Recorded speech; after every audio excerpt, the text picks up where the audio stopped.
Olá, está começando mais um Café Pensamento, o programa para aqueles que não têm medo de debate. Hoje nós temos aqui a presença do Matheus Monteiro, que é ator e mestrando na área de Educação, Arte, História da Cultura, aqui na nossa universidade. Matheus, muito obrigado por ter aceito aqui o nosso convite. Hoje nós vamos falar sobre peças de teatro, a vida de ator e principalmente das novas produções. Matheus, você acabou de fazer uma peça chamada Bull, que justamente trata de bullying. Uhum. Como é que é essa temática? É uma temática bastante contemporânea, né? Como é que foi esse processo de elaboração desta peça? Bom, Bull foi uma peça que aconteceu uma coisa muito curiosa comigo, porque eu entrei para fazer assistência de direção e durante todo o processo correu tudo muito bem. Ou seja, você além de ator também trabalha com produção, essas coisas? Também faço assistência de direção, produção e tal. E aí um dos atores, são só 4 atores que fazem o espetáculo, um dos atores teve que operar o apêndice na sexta-feira, que apendicite tem dessas, você fica doente num dia, no mesmo dia você tem que operar. Tá. E aí na sexta-feira ele teve que operar e a gente estreava na quarta. Para não perder a estreia, que já tinha saído na mídia, a divulgação, eu substituí. E então eu acabei fazendo como ator, além de assistente de produção, eu fiz como ator mais 2 ensaios abertos e 3 apresentações, então eu acabei fazendo 5 sessões. Então tive a experiência de também estar como ator na peça. E foi uma experiência maravilhosa e é um tema muito, muito debatido atualmente, que é o bullying, principalmente em escolas, né? Uhum. Só que esse autor, que é o Mike Bartlett, é um autor que ele fala muito do ambiente de trabalho. Ele é norte-americano? Ele é inglês. Ah, inglês. Tá. Ele é um autor inglês e ele já tem 3 peças dele já foram montadas no Brasil, uma foi Contrações, tiveram 2 montagens. A Contrações é a Contrato, mas é a mesma montagem, mesmo texto. Tem essa que é o Bull e o Cock, que está sendo montado no Rio de Janeiro. Uhum. E o Bull fala de bullying no ambiente de trabalho. Uhum. E o que, surpreendentemente, é uma coisa que acontece muito. Muita gente que foi assistir a peça veio comentar comigo depois, falando. Inclusive, teve um rapaz que é psiquiatra, médico do trabalho, essas coisas, que ele veio falar que é muito grande o número de afastamento de funcionários com depressão por causa de bullying no ambiente de trabalho. E é lógico que, como é uma peça de teatro, claro, acaba sendo elevado às últimas potências, a situação toda. Mas foi muito bom, foi um texto, é um texto muito contemporâneo, e como é que o grupo chegou a esse texto? Tem o Eduardo Muniz, que foi quem trouxe o texto, ele já conhecia o autor, e ele trouxe o texto para o Brasil, fez a tradução e chamou as pessoas. É uma produção pequena, então chamou o Flávio Tolesani para os 2 juntos atuarem e os 2 juntos dividirem a direção, e a Cíntia Falabella e o Bruno Guida, os outros atores, para complementarem o elenco. Então foi uma produção pequena, nós 5, né, eu ajudando ali na direção também, e para resultar nesse projeto. Matheus, como é que você vê o teatro hoje? Porque nós temos cada vez mais um problema de formação de público, né? Sim. Eu costumo ir ao teatro, quando eu vou ao teatro, o público cada vez mais está idoso, né, digamos assim, né? E eu sinto a falta de renovação do público. Como é que você vê isso? O trabalho de formação de público é um trabalho muito, muito delicado e algumas questões acontecem que prejudicam essa formação de público, né? Hoje, nós temos uma relativa sorte aqui no Brasil de termos leis de incentivo à cultura, que é a Rouanet e o PROAC. São leis que poucas empresas, não é todo mundo que conhece, mas é uma lei que, se eu tenho um projeto aprovado, por exemplo, no PROAC, eu fui lá, registrei uma peça que eu quero fazer com tais e tais, tal ficha técnica, diretor e tal. Eu tenho aprovado esse projeto, eu posso chegar numa empresa que recolhe ICMS e ela pode dar até 3% do ICMS dela para mim, para eu fazer a minha peça. Então, ao invés dela pagar para o governo, ela paga para mim. Então, a empresa não paga nada, não tira dinheiro, ela não gasta com isso. Ela é um dinheiro que já ia perder. o imposto valor que ela ia pagar, o valor desse imposto vai para a cultura. Vai para a cultura. Tá? Isso. E ela ainda linka o nome, tem uma publicidade da empresa e tal. Só que, aí, várias coisas que acontecem. Com isso, ela acaba patrocinando muito mais peças que tem gente famosa, que tem gente conhecida, para poder linkar e fazer uma publicidade da empresa, quase que uma publicidade gratuita, né? E com isso, muitos ingressos gratuitos são distribuídos. Tá. E aí você vai criando um grupo, um público que não paga para ir ao teatro. Então, acha tudo que é teatro, acha caro. Existem algumas pessoas que já pedem ingresso direto para ator, isso é muito comum, né? Tá. Ah, tem ingresso, consegue o ingresso para mim? Poxa vida, o ator é o trabalho dele, ele Lógico, precisa claro, daquele claro, valor. claro. E então, esse trabalho de formação de público acaba sendo um pouco prejudicado por causa... Seria uma bobagem falar que é prejudicado por causa da lei, mas é prejudicado como as coisas são produzidas, assim. Eu não posso distribuir ingresso à torta direito, porque senão eu levo pessoas que não estão interessadas em assistir ao teatro, não dão valor para aquilo que elas assistem. Esse final de semana foi o último final de semana do Bull, por exemplo. E o espetáculo era curto, como são essas novas produções, coisa de 1 hora. Teve uma pessoa na plateia que faltava 20 minutos para terminar o espetáculo, ela se levantou, um salto deste tamanho, foi clá, clá, clá, subindo a escada, saiu. Depois de 5 minutos ela volta com café, descendo as escadas, fazendo barulho e senta na primeira fileira. Ou seja, são pessoas que não estão habituadas aí ao teatro, estão achando que é cinema, como se o ator que está ali em cena... Nem cinema, né? Nem cinema você faz isso. Mas no teatro você atrapalha a pessoa que está atuando. Claro. É o celular, isso é muito comum, o celular tocando no meio da peça, aquela luz acesa na cara do público. Então, perdeu-se um pouco o respeito ao teatro. Mas isso eu acho que é um problema, diria, nosso, de nós brasileiros, que a gente nunca sabe diferenciar o público do privado, né? Pode ser. O particular do público. Mas, de qualquer maneira, eu gostaria de chamar a atenção que geralmente se fala, voltando aí, ao preço, né? Sim. Do teatro, né?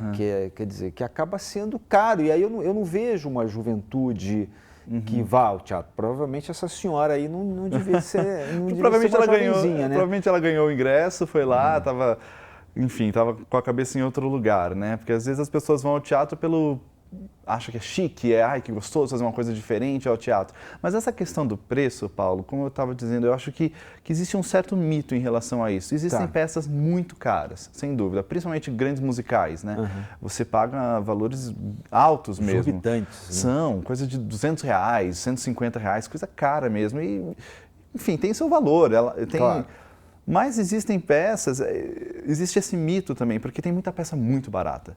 Se você vai para Sesc, qualquer Sesc... Até quase de graça, né? Quase de graça. SESI, da Paulista, tem aquele musical agora em cartaz, que é um grande musical, nível desses outros que estão aí no Alfa, no antigo Teatro Abril, ali na Brigadeiro. Teatro Renault. Renault, agora o Teatro Renault.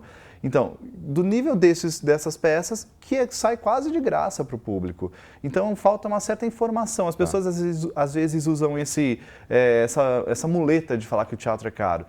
Mas se você vai assistir uma peça que custa R$40, aqui os alunos do Mackenzie têm meia entrada como estudante, R$20. Você não paga isso num cinema que você vai ver às vezes. E as pessoas vão. Mas será por que essa dificuldade de atrair, de formar um público? Será que é a falta de uma política cultural?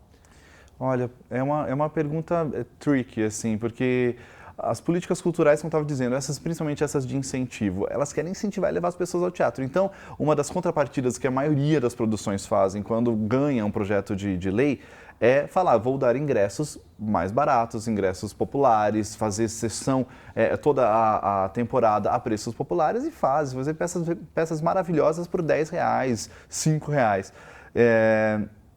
Mas eu não sei dizer assim, o que falta. Eu acho que existe uma questão de interesse do público em geral, em ir ao teatro. Essa mistificação que existe de que o teatro é caro, de que o teatro é difícil, de que o teatro não me comunica, acaba distanciando as pessoas. Tem algumas pessoas que fazem uma certa evolução do que foi que aconteceu, né? Antes da ditadura, na década de 50, as pessoas iam muito ao teatro. Então e o teatro vivia da bilheteria, não tinha essas leis de incentivo. Então as pessoas iam muito e muita coisa era produzida, trabalhava-se de segunda a segunda, na época do TBC, do Teatro de Arena, tinha toda essa movimentação.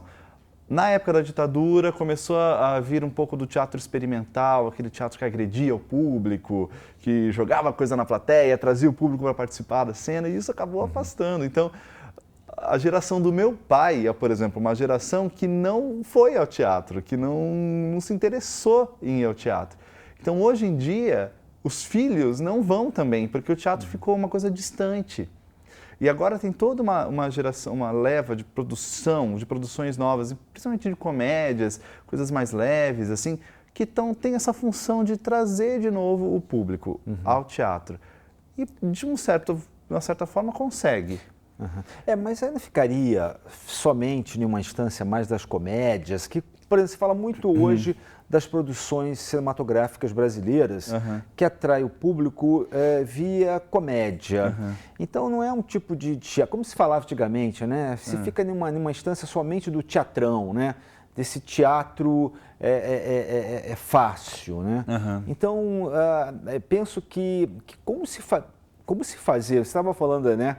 Eu me lembro também da minha juventude na cidade do Rio de Janeiro, que no início dos anos 80 a gente também é bastante teatro, né? Quer dizer, até tinha, no final do ano, tinha um programa chamado Val Teatro, que tinha meia, era quase de graça, né? Mas me parece então que houve aí, na verdade, um processo de esvaziamento cultural do teatro, né? Eu não tenho absolutamente nada contra a comédia, assim, tanto que eu fiz muita comédia, né? E estudei Molière durante muito tempo, que é o rei da comédia. Eu acho que a comédia ela é um exercício crítico também, um exercício de pensamento crítico. Quando Molière fez isso. Molière, a gente fala que ele levou o status de comédia ao status crítico, de crítica social, porque ele pegava as pessoas do seu tempo, por exemplo, os burgueses, a igreja, e fazia o público rir deles. E com a risada, é o riso do cérebro, né? O riso que entende a piada, o riso crítico. Então, a comédia pode ser uma ferramenta crítica muito importante e muito interessante. A comédia tola, a comédia do riso fácil, essa eu não gosto e eu não incentivo. Mas eu penso que se você tem uma comédia que está sendo bem feita, comédias, tem muitas que a gente chama de dramédias, né? Aquelas comédias dramáticas, que são bem feitas e que levam o público ao teatro, como tem a função do musical, que geralmente os musicais não têm uma dramaturgia muito consistente, mas enfim, são grandiosidades e é bonito de ver. Se você leva o público, se o público foi ver um musical, foi ver uma comédia, depois ele vai querer ver uma coisa mais difícil. Eu acho que o hábito de ir ao teatro ele tem que ser iniciado de alguma forma. Nem que para isso seja através do musical. Sei lá, eu tenho medo de falar, mas talvez através do stand-up, por que não? Eu não acho que stand-up seja teatrão, mas enfim, tá levando o público, já ri com o stand-up. Agora, o que mais de comédia que tem? Tem um tal de Alan Ayckbourn, que é um autor inglês também, que escreve textos muito engraçados e são muito bem amarrados. E é uma dramaturgia boa, ele é um dos autores mais montados no mundo hoje, assim. E está levando esse público ao teatro. Muita montagem dele no Brasil já foi feita, aqui em São Paulo também, que levou muita gente. Então, tem um interesse, assim. Matheus, nós estamos falando aí dessa formação de público, e eu queria saber como é que foi essa sua ida para o teatro, tendo em vista que eu sei que a sua formação é na área de direito. Mas eu gostaria que você falasse isso após aqui os nossos intervalos. E você continue com a gente aqui no Café Pensamento.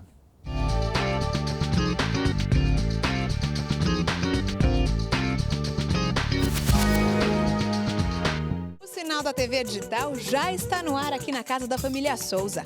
E o melhor é que eles não precisam pagar assinatura para ver. Só que ainda não viram. Como está a imagem da TV? Ih, cheio de chuvisco. E fantasma. Vocês topam fazer um teste para ver a imagem digital?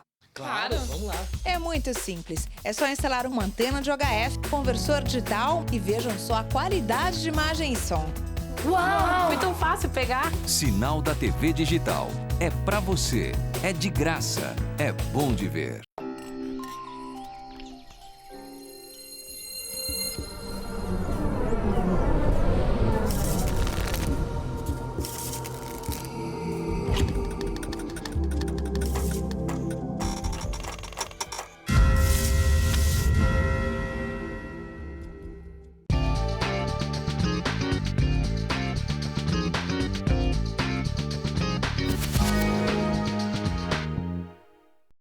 Olá, estamos de volta ao Café Pensamento, hoje com o Matheus Monteiro, e nós estamos falando sobre teatro, formação de público. Matheus, Eu estava no bloco anterior, né, nós terminamos eu perguntando sobre essa sua ida para o teatro, né, tendo em vista que você inicialmente é da área do direito, né? Exato. Como é que foi essa guinada para o teatro? É muito engraçado a gente fazer esse link com a formação de público com a minha vida, porque eu participei desse processo de formação de público também. Porque eu nasci no interior de São Paulo, morei em muitas cidades do interior e desde pequeno eu tinha essa vontade de ser ator sem nem saber o que era ser ator. Não sabia o que era isso. E a minha referência de ator era a televisão, porque em muitas cidades do interior, embora existam alguns processos de incentivo à cultura, não existe muito teatro, não acontece muito, não tem uma produção muito grande, dependendo das cidades. E eu morei 12 anos em Santos também, foi onde eu fiz direito. Santos tem uma tradição até teatral, Tem uma né? certa tradição, mas não é muita coisa que acontece. Ainda é um pouco carente. Tem muita coisa daqui de São Paulo que vai para lá. Tem alguns grupos de teatro que existem lá, mas não existe uma efervescência. Existe, lógico, o Sesc, que leva muita coisa, o Teatro Municipal. Eu, esse ano, estive lá no Sesc apresentando também, mas com um grupo de São Paulo, sempre para lá. Eu não vejo uma criação lá. Enfim, eu tinha essa cisma de querer ser ator sem saber o que era. Então, fui fazer faculdade de Direito, porque meu irmão mais velho já fazia, e ainda com aquela vontade. Mudei para São Paulo, fui fazer estágio na Unilever, eu trabalhei como advogado em empresas grandes, trabalhei estagiário na Unilever, depois trabalhei 3 anos no grupo AES, que tem a Eletropaulo, também tem empresas geradoras de energia elétrica. E aí no meu último ano que eu estava trabalhando, em 2007 eu comecei a fazer teatro, estudar teatro. Não à toa, fui para a escola de atores do Wolf Maia, porque era televisão, era o que eu sabia que existia de teatro. Cheguei em São Paulo sem saber o que era. Ia para teatro para assistir musical, achava musical o que havia de mais interessante, o máximo no teatro. Realmente, tem seu valor e tal. Claro. E aí, enfim, aí comecei a estudar teatro, entrei nessa escola, eu tive a sorte de ter professores de teatro que são maravilhosos. Foi lá que eu conheci a Sandra Corvelloni, com quem eu fui trabalhar depois, posteriormente. Conheci também o Zé Henrique de Paula, que é um grande diretor de teatro. Enfim, foi nesse processo de aulas que eu comecei a entender o que era teatro, comecei a assistir teatro. Então você vê que comigo eu precisei estudar teatro para entender o que era teatro em São Paulo. Também tinha acabado de chegar em São Paulo, comecei a frequentar aqui os Parlapatões, os Sátiros aqui na Praça Roosevelt, ver esse cenário, o que estava acontecendo. Aí comecei a ver outras produções, como eu disse, do próprio Zé Henrique de Paula, coisas muito interessantes que ele produz. Enfim, o pessoal do Grupo Tapa também. E aí a minha mente foi abrindo ao ponto de eu falar, não dá mais para trabalhar com direito. E aí em 2010, em abril de 2010, eu saí do Grupo AES para me dedicar somente à carreira de ator. Você tem digamos assim, um caminho para teatro um pouco parecido com o Paulo Altran, né? Que também era da área do direito, mas se eu não estou enganado, o Paulo Altran nem atuou, né, como na área do direito, já foi direto para o teatro. Né? Eu não sei dizer, eu sei que ele é formado em direito, mas eu não sei se ele chegou a exercer como advogado. Eu cheguei até a fazer pós-graduação em Direito Tributário, aqui no Mackenzie, inclusive. Então eu estava me dedicando, estava indo uma carreira interessante. A carreira do advogado, ela, por mais que seja difícil, ela é segura. Você só tende a crescer cada vez mais, né? E eu tinha salário, eu tinha 13º, eu tinha carteira de trabalho assinada. Então eu abri mão de tudo isso para uma carreira de ator que eu não sabia nem como é que funcionava direito. Foi um baque, mas eu fui me preparando para isso, eu consegui juntar dinheiro, eu fui trabalhando, o máximo que eu pude do curso, eu fui conciliando com o meu trabalho de advogado, e para depois cair de cabeça no mundo artístico. E hoje eu vivo só de teatro, eu trabalho só como ator, não trabalho mais como advogado, faço poucas coisas, às vezes análise de contrato, alguma coisa assim, mas eu eu trago toda a minha carreira, tudo que eu aprendi, toda a minha experiência para o meu trabalho hoje. Então, essa coisa de escrever projeto para editais, para lei, é uma coisa que hoje eu tenho uma facilidade. Eu sei ler melhor um edital, eu consigo ter acesso, saber como pesquisar. Ou seja, o direito contribuiu bastante. Não tenha dúvida, não tenha dúvida. Não só nessa parte burocrática, que me ajuda na parte de produção de teatro, mas também para fazer o trabalho como ator. Essa peça, o Bull, foi uma peça que falava de ambiente de trabalho, que eu já tinha essa referência, eu conhecia, eu vivia aquilo, eu sei o que é. Chegar às 9 horas da manhã, sair 7 horas do trabalho. Eu sei o que é ter chefe, eu sei o que é ter essa pressão de cobrança, de relatório, eu sei isso. Então isso está no meu corpo em algum lugar. Quando eu preciso ir para a cena, eu soube colocar de alguma forma, esteticamente, né? Estilizado para o teatro. Mas, sim. Você está falando então de referências, né? De referências vivenciais.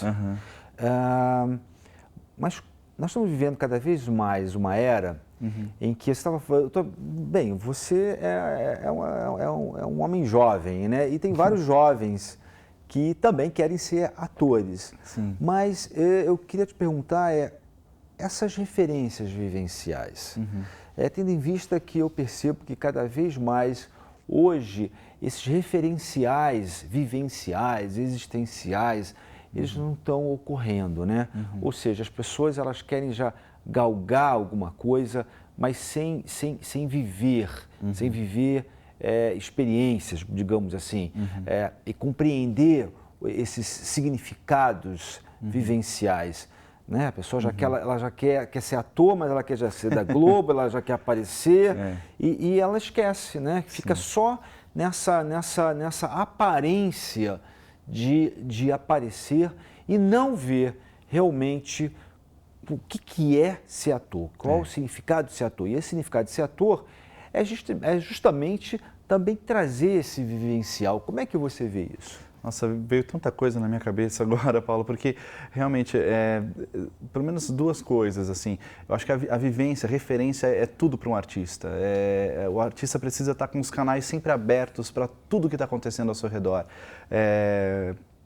Observação, um bom ator é um bom observador, é aquele que vê as pessoas se comportando na rua, que vê o cotidiano, que está atento aos noticiários, a tudo que acontece. O bom ator é aquele que observa. E o bom ator é aquele que estuda também. Então, tem muita gente, muitos atores, e isso eu vi também na escola, da onde eu vim, muita gente que não quer estudar, quer ser descoberta.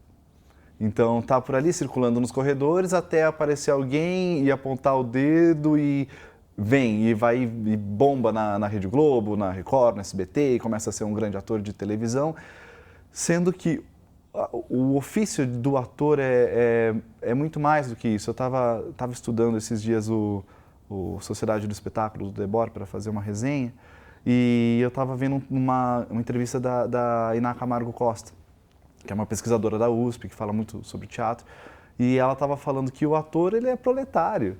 O que é o proletário? É aquele que tem a mão de obra como sendo aquilo que ele tem ao dispor do trabalho. E o ator, ele é o braço, ele é o proletário. Então o ator ele tem que ter todas essas, tem que estar com esses canais abertos, tem que estar pronto para trabalhar também e disponível para qualquer coisa que esteja aparecendo à sua frente. Então, precisa estudar muito. Os jovens, obrigado pelo jovem, fico feliz.